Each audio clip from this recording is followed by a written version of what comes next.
जय श्री गणेश। ओढ़ी ओढ़ी रे मैया जी ने लाल चुनरी, ओढ़ी ओढ़ी रे मैया जी ने लाल चुनरी, लाल चुनरी गोटेदार चुनरी, ओढ़ी ओढ़ी रे मैया जी ने लाल चुनरी। तो प्रेम से बोलिए जय माता दी। ओम नमः शिवाय। हरे कृष्णा। नमस्कार भक्तों, स्वागत है आपका आपके अपने चैनल ग्रेट एमएस वॉइस में। आज हम चैत्र मास महात्म्य में देवी भागवत पुराण के 26वें अध्याय का श्रवण करेंगे। तो आइए प्रसन्नचित मन से श्रवण करते हैं आज की महात्म्य कथा का। ओम दुम दुर्गाय नमः। ऋषिगण बोले, हे महाभागसूत जी, वेद व्यास जी जिस कथा के रचयिता हैं, उस पावन प्रसंग को स्पष्ट करने वाले आपके ये अमृतमय वचन बड़े ही मधुर हैं। इन्हें पीकर अभी हम तृप्त नहीं हुए हैं, इसीलिए इस पौराणिक पवित्र कथा को हम फिर से आपसे पूछना चाहते हैं। इसे सुनने से सभी पाप नष्ट हो जाते हैं। सुना है वृतासुर नाम का एक प्रतापी असुर था। उसके पिता त्वष्टा थे। महात्मा इंद्र ने युद्ध में उसे क्यों मार डाला? त्वष्टा देव वर्ग के सदस्य थे। उन्हीं का अत्यंत शूरवीर पुत्र वृतासुर था। ब्राह्मण वंश में उसकी उत्पत्ति हुई थी। उसके शरीर में अथाह बल था। इंद्र के हाथ उसका वध होने में क्या कारण है? इंद्र ने छल करके जलफेन द्वारा उस महाबली असुर वृतासुर का वध कर दिया था। ऐसा क्यों किया गया? उस समय ब्राह्मण की हत्या से उत्पन्न पाप इंद्र को लगा या नहीं? और एक दूसरी बात यह भी है, आप बहुत पहले कह चुके हैं कि श्री देवी ने वृतासुर का वध किया है। इसमें यह क्या रहस्य है? सूत जी कहते हैं कि हे मुनिगण, वृतासुर के वध से संबंध रखने वाला यह प्रसंग कहता हूँ, ध्यान पूर्वक सुनो। ब्रह्म हत्या से उत्पन्न दुख जिस प्रकार इंद्र को भोगना पड़ा था, वह विषय भी इसमें आ जाएगा। प्राचीन समय में राजा जन्मेजय ने भी सत्यवती नंदन व्यास जी से ऐसा ही प्रश्न किया था। उस समय उन्होंने उनसे जो बताया था वही मैं तुम्हें बता रहा हूँ। जन्मेजय ने पूछा कि हे मुने, इंद्र ने वृतासुर का वध किया, यह प्राचीन कथा है। फिर उस दैत्य को देवी ने कैसे मारा? किस कारण इस कार्य में देवी की प्रवृत्ति हुई? हे मुनिवर, एक ही वृतासुर के विनाशक दो कैसे हुए? इस प्रसंग को मैं सुनना चाहता हूँ। हे मुने, आप भगवती जगदम्बा का ऐश्वर्य जो वृतासुर के वध से संबंध रखता है बताने की कृपा करें। व्यास जी कहते हैं, राजन, तुम धन्य हो, तुम महान यशस्वी हो, क्योंकि प्रतिदिन कथा के प्रति तुम्हारे मन में भक्ति का प्रवाह बढ़ता जा रहा है। जब श्रोता एकाग्र होकर कथा सुनने में तत्पर रहता है, तभी वक्ता प्रसन्न होकर स्पष्ट भाषण करता है। प्राचीन समय में वृतासुर और इंद्र का युद्ध हुआ था। यह कथा पुराण में भी प्रसिद्ध है। वृतासुर को शत्रु मानकर इंद्र ने मार डाला। इससे उन्हें महान क्लेश उठाने पड़े। हे राजन, इंद्र ने कपट वेश बनाया, तब वृतासुर की मृत्यु हुई। इस विषय में कोई आश्चर्य नहीं करना चाहिए, क्योंकि भगवती महामाया के प्रभाव से मुनियों की बुद्धि भी कुंठित हो जाती है। सत्यमूर्ति भगवान विष्णु माया फैलाकर दैत्यों को निरंतर मारा करते हैं। फिर उनके सिवा दूसरा कौन है जो जगत को मोहित करने वाली भगवती महामाया को मन से भी जीत सके?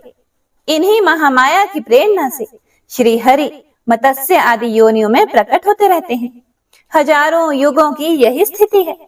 यह शरीर, धन, घर, बांधव, पुत्र और स्त्री सब मेरे हैं। इस प्रकार के मोह में पड़कर संपूर्ण प्राणी पुण्य एवं पापमय कर्मों में रचे पचे रहते हैं, क्योंकि अपार गुण वाली महामाया सबको मोहित किए हुए हैं। कभी कोई भी मनुष्य इस माया को मिटा नहीं सकता। इसी माया के प्रभाव से महान देवता भी अपना प्रयोजन सिद्ध करने के लिए छल पूर्वक वृतासुर को मारने में तत्पर हो गए। वृतासुर और इंद्र में परस्पर जिस कारण विरोध हो गया था, वह प्रसंग अब मैं बताता हूँ। त्वष्टा प्रजापति के पद पर नियुक्त थे। उन महान तपस्वी को देवताओं में प्रधान माना जाता था। उन्हीं के हाथ में देवताओं के कार्य की सारी व्यवस्था थी। वे बड़े ही कार्य कुशल और ब्राह्मण प्रेमी थे। इंद्र के साथ कुछ वैर हो जाने पर त्वष्टा ने एक पुत्र उत्पन्न किया जिसके 3 मस्तक थे। उस पुत्र की विश्वरूप नाम से प्रसिद्धि हुई। उसका रूप बड़ा ही आकर्षक था। 3 मनोहर एवं श्रेष्ठ मुखों से युक्त होने के कारण उसकी शोभा विशेष बढ़ गई थी। उसके 3 मुखों से अलग अलग 3 कार्य संपन्न होते थे। वह एक मुख से वेद का पाठ करता था, दूसरे मुख से मधुपान करता था और तीसरे से एक ही साथ संपूर्ण दिशाओं का निरीक्षण करता था। उसने भोगों की ओर से उदासीन होकर अत्यंत कठिन तपस्या आरंभ कर दी। वह संयम पूर्वक तपस्वी जीवन व्यतीत करने लगा। उसके मन में सदा ही धार्मिक निष्ठा बनी रहती थी। वह गर्मी के दिनों में पंचाग्नि तपता था, वर्षा ऋतु में वृक्षों के नीचे रहता और शरद एवं हेमंत ऋतु में जल में रहकर तपस्या करता था। सदा ही निराहार रहता। इंद्रियां उसके वश में थी। वह संपूर्ण सग्रह परिग्रहों से मुक्त था। यों विवेकी विश्वरूप घोर तपस्या करने लगा, परंतु उसकी बुद्धि में कुछ कालिमा अवश्य थी। विश्वरूप को यों तपस्या करते देखकर इंद्र दुखी हो गए। उन्हें दुख इस बात का हुआ कि कहीं यह विश्वरूप मेरा पद ना ग्रहण कर ले। उस समय विश्वरूप में असीम तेज आ गया था। तपस्या के प्रभाव से शक्ति बढ़ गई थी। उस सत्यवादी को देखकर इंद्र दिन रात अत्यंत चिंता करने लगे। सोचा, इतना आगे बढ़ा हुआ यह त्रिशिरा मेरा अस्तित्व ही मिटा देगा। विद्वानों का कथन है कि बढ़ते हुए पराक्रमी शत्रु की कभी भी उपेक्षा नहीं करनी चाहिए। इसीलिए इसकी तपस्या नष्ट करने के लिए मुझे कोई उपाय करना परम आवश्यक है। कामदेव तप का शत्रु है। यह निश्चय है कि इसके प्रभाव से त्रिशिरा की तपस्या नष्ट हो जाएगी। आज मुझे वही करना चाहिए जिससे यह तपस्वी भोग भोगने में आसक्त हो जाए। शत्रु की शक्ति ना सहने वाले बुद्धिमान इंद्र ने मन में ऐसा विचार करने के बाद त्रिशिरा को प्रलोभन में डालने के लिए अप्सराओं को आज्ञा दी। उर्वशी, मेनका, रंभा, घृताची, तिलोत्मा आदि अप्सराओं को बुलाया गया और उनसे कहा कि अपने रूप का अभिमान रखने वाली अप्सराओं, तुम सब मिलकर मेरा एक प्रिय कार्य करो। आज मेरे सामने एक कठिन समस्या उपस्थित है। कारण, मेरा महान शत्रु तपस्या कर रहा है। तुम लोग अब इस दुर्जय शत्रु के पास जाओ और ऐसा प्रयत्न करो जिससे कि वह प्रलोभन में आ जाए। देर करना उचित नहीं है। भली भांति श्रृंगार और वेशभूषा बनाकर जाओ। संपूर्ण शारीरिक हाव भाव दिखाओ। उसे लुभाने में सभी उपायों से काम लो। तुम्हारा कल्याण, मेरा संताप दूर करना अब तुम्हारे हाथ में है। असीम भाग्यशालिनी अप्सराओं, त्रिशिरा का तपोबल जानकर मेरे शरीर में दुर्बलता आ गई है।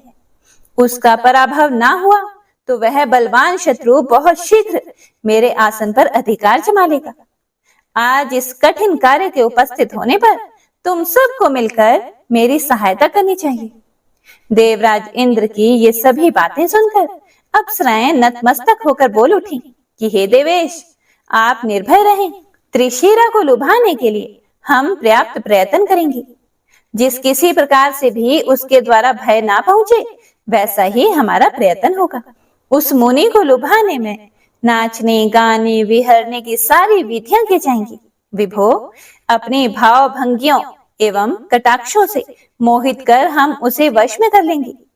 फिर तो वह लोलुप होकर हमारे चंगुल में फंस ही जाएगा। व्यास जी कहते हैं, इस प्रकार इंद्र से कहकर वे अप्सराएं त्रिशिरा के पास गईं। त्रिशिरा मुनि के सामने उपस्थित होकर वे अनेक प्रकार के ताल बजाकर स्वर सहित गाने लगे। उन्होंने मनोहर नृत्य आरंभ कर दिया। उस समय उस मुनि को लुभाने के लिए उन अप्सराओं ने भांति भांति के भावों का प्रदर्शन किया, किंतु उनकी विडंबना पर त्रिशिरा मुनि की तनिक भी दृष्टि नहीं पड़ी। वह तपस्या का भंडार बन गया था। उसने इंद्रियों पर विजय पा ली थी। वह गूंगे और बहरे के समान अविचल भाव से बैठा रहा। अत्यंत मोह में डालने वाले अनेक प्रपंच करने, नाचने और गाने में तत्पर वे अप्सराएं कुछ दिनों तक त्रिशिरा मुनि के आश्रम पर रही, परंतु जब वह मुनि ध्यान से विचलित ना हो सका, तब वे लौटकर इंद्र के पास आ गई। अब वे थक गई थी, उनके मन में निराशा छा गई थी। भय से उनका कलेजा कांप रहा था, मुख पर मलानता छाई हुई थी। वे सभी स्त्रियां हाथ जोड़कर देवराज इंद्र से कहने लगी कि हे महाराज, हे देवेश्वर, हमने बहुत प्रयत्न किया, किंतु वह तपस्वी अपने धैर्य से जरा भी विचलित न हो सका। अब आपको सर्वथा किसी दूसरे उपाय का अनुसरण करना चाहिए। यह तपस्वी जितेंद्रिय है, उसके सामने हमारा बल कुछ भी काम नहीं कर सका। वह मुनि कोई महान पुरुष है, वह तप के प्रभाव से अग्नि के समान तेजस्वी हो गया है। सौभाग्यवश उसके द्वारा शापित होने से हम बच गए हैं। इसके बाद खोटी बुद्धि वाले इंद्र ने अप्सराओं को विदा कर दिया और वे स्वयं चिंता में पड़े रहे। त्रिशिरा किस उपाय से मारा जाएगा, यही उनकी चिंता का एक विषय था। उनके मन में बहुत पहले से यह घृणित बात खटक रही थी। हे राजन, लोक लज्जा तथा पाप से होने वाले महान भय की कुछ भी परवाह न करके उसे मारने के लिए इंद्र बुरे विचार में लगे रहे। व्यास जी कहते हैं, उस समय देवराज इंद्र लोभाविष्ट होने के कारण घृणित विचार वाले हो गए थे। ऐरावत पर सवार होकर वे त्रिशिरा मुनि के पास स्वयं ही चले गए। वहां जाने पर उन्हें अमित पराक्रमी मुनि दिखाई दिए। वह स्थिर आसन लगाकर बैठे हुए थे, वाणी उसके अधीन थी। वह ध्यान मगन होकर तप कर रहे थे। तेज के कारण सूर्य और अग्नि के साथ उनकी तुलना हो रही थी। उन्हें देखकर इंद्र के मन में अत्यंत खेद उत्पन्न हो गया। वे सोचने लगे, अहो, इस मुनि को मारने में कैसे सफल हो सकूंगा। निश्चय ही यह परम धर्मात्मा है, तपोबल से इसकी कांति चमक रही है, पर मेरे आसन पर अधिकार जमाने की इच्छा वाले इस शत्रु की अब उपेक्षा भी तो कैसे की जा सकती है। ऐसा विचार करने के बाद देवगणों के अध्यक्ष इंद्र ने स्वयं अपना सर्वोत्तम वज्रास्त्र, जो सूर्य एवं चंद्रमा के समान प्रकाश फैला रहा था, त्रिशिरा मुनि पर चला दिया। उस समय मुनि की समाधि लगी हुई थी।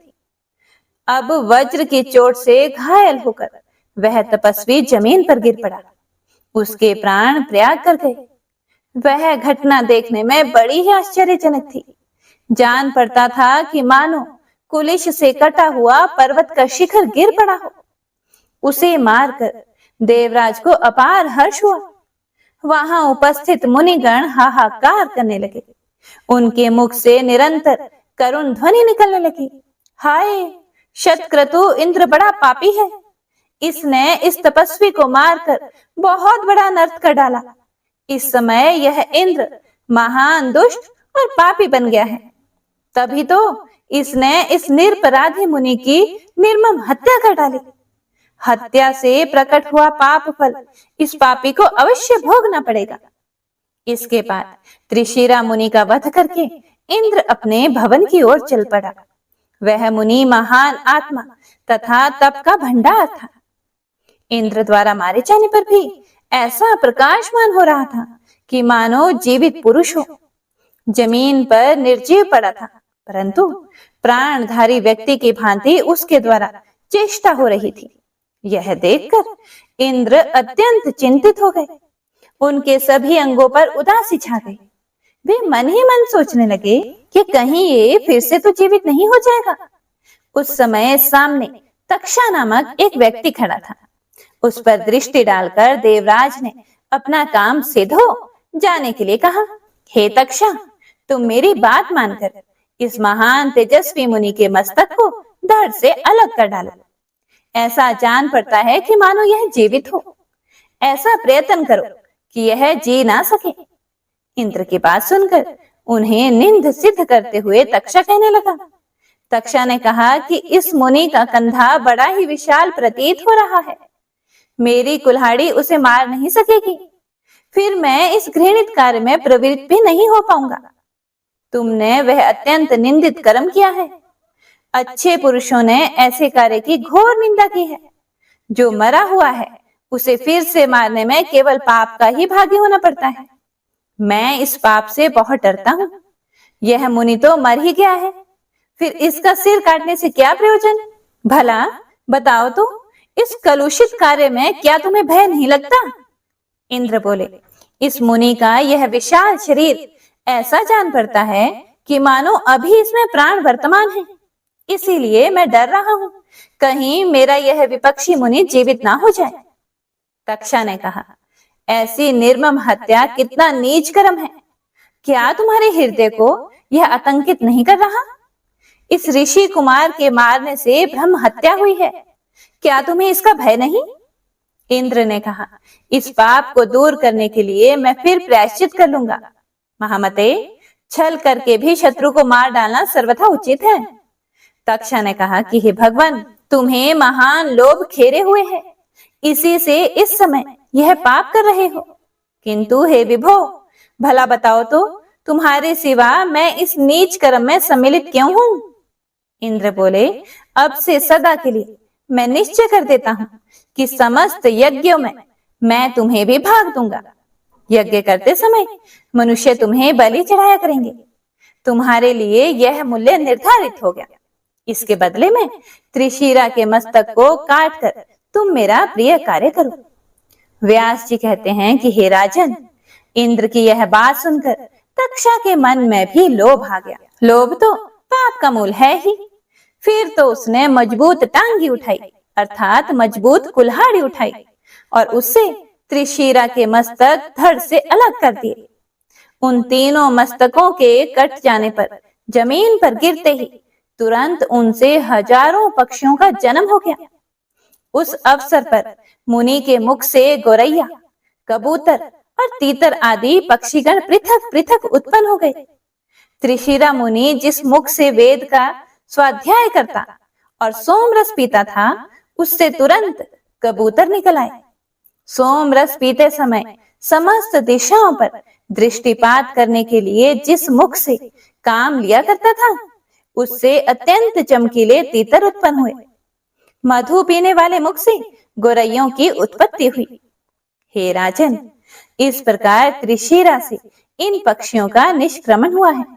राजन, त्रिशिरा के मस्तक से यों पक्षी निकल गए, यह देखकर इंद्र के मन में बड़ी प्रसन्नता हुई। फिर वे स्वर्ग को सिधार गए। उनके चले जाने पर तक्षा भी तुरंत वहां से अपने घर चल दिया। हे राजन, यज्ञ में भाग पाने का अधिकार मिलने से उसका मन अत्यंत प्रसन्न था। महान पराक्रमी शत्रु मार डाला गया, यह समझकर इंद्र भी भवन पर पहुंचे और अपने को कृत्य मानने लगे। ब्रह्म हत्या की कुछ भी चिंता नहीं की। उधर त्वष्टा ने जब सुना कि मेरा परम धार्मिक पुत्र मार डाला गया, तब उनके मन में क्रोध की सीमा न रही।